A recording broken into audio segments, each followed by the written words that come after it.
अस्सलाम वालेकुम दोस्तों, मैं हूं मज़हर शेख और आप देख रहे हैं अशरफी न्यूज़। दोस्तों, चंडूला तालाब पिछले एक हफ्ते से मीडिया की सुर्खियों में छाया हुआ है। अहमदाबाद का सबसे बड़ा तालाब कहा जाता है कि 1700 हेक्टर इलाके में ये तालाब फैला हुआ है। ये 3 हिस्सों में फैला है। सबसे बड़ा तालाब जो है वो बॉम्बे होटल के सामने का इलाका, दूसरा हिस्सा है सूर्यनगर चौकड़ी के सामने फर्नीचर की जो दुकानें हैं उसके पीछे का इलाका, और तीसरा इलाका जो है वो कहते हैं कि लल्ला बिहारी, जहाँ पर उसने अपना साम्राज्य खड़ा किया था। दोस्तों, लल्ला बिहारी भी पकड़ा गया है और बांग्लादेशी जो गैरकायदे सर यहाँ पर रह रहे थे उन्हें भी यहाँ से खदेड़ दिया गया है। साथ ही उनके मकानों पर भी बुलडोज़र फिरा दिया गया है। दोस्तों, ऐसा करना भी चाहिए कि हमारे देश में बाहर के लोग आकर रहने ना पाएँ और यहाँ पर गलत धंधे ना हों। लेकिन सवाल ये उठता है कि परप्रांतीय और गुजराती जो सालों से चंडूले के किनारे पर बस रहे थे उनका क्या?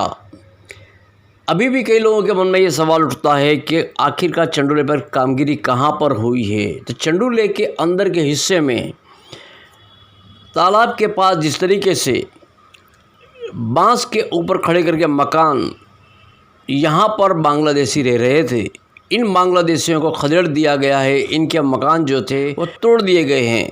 लेकिन चंडूले के किनारे पर रहने वाले परप्रांतीय और भारतीय लोगों का क्या?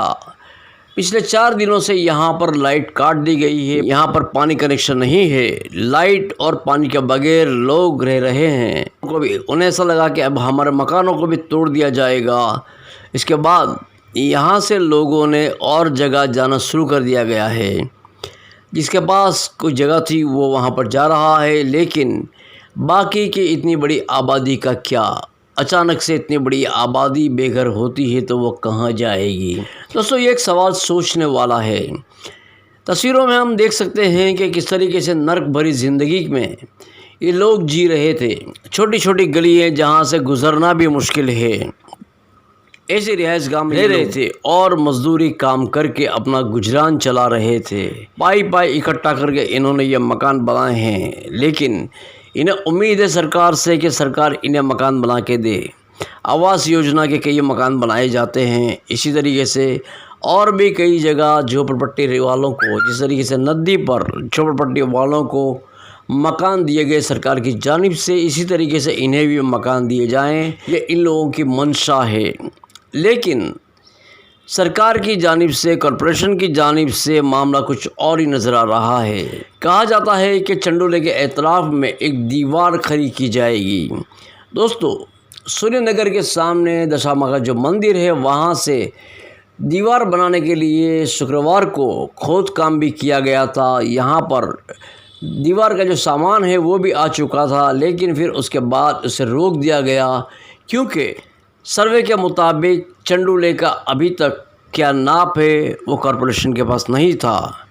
आखिरकार दीवार फिर दोबारा खड़ी होगी और हर संघवी साहब का कहना है कि चंडूले तालाब में पानी भरा जाएगा। और पहले फैक्टर का जो काम था वो ख़त्म हो चुका है। दूसरे फैक्टर में जो है बाकी जो झुग्गियों को छोड़ दिया गया है उन्हें भी तोड़ दिया जाएगा। आखिरकार ये चंडूले के जो दृश्य हम देख रहे हैं, ये लोग अपना अपना सामान लेकर यहाँ से जा रहे हैं। फ़िलहाल उनके लिए नीचे ज़मीन और ऊपर आसमान है। छोटे छोटे बच्चों को लेकर जाएं तो कहाँ जाएं? सरकारी किसी भी जगह पर मकान बनाकर गैरकायदे से रहना ये जुर्म है। लेकिन दोस्तों, लोगों की एक मांग है कि हमें, इतने सालों से हम यहाँ रह रहे हैं, सरकार की जानिब से हिंदुस्तानी नागरिकों को छत देना ये भी सरकार का काम कहा जाता है। रहम नज़र के ज़रिए मकान मिलने चाहिए और हमें भी दोबारा अपने मकानों में बसने का मौका मिलना चाहिए।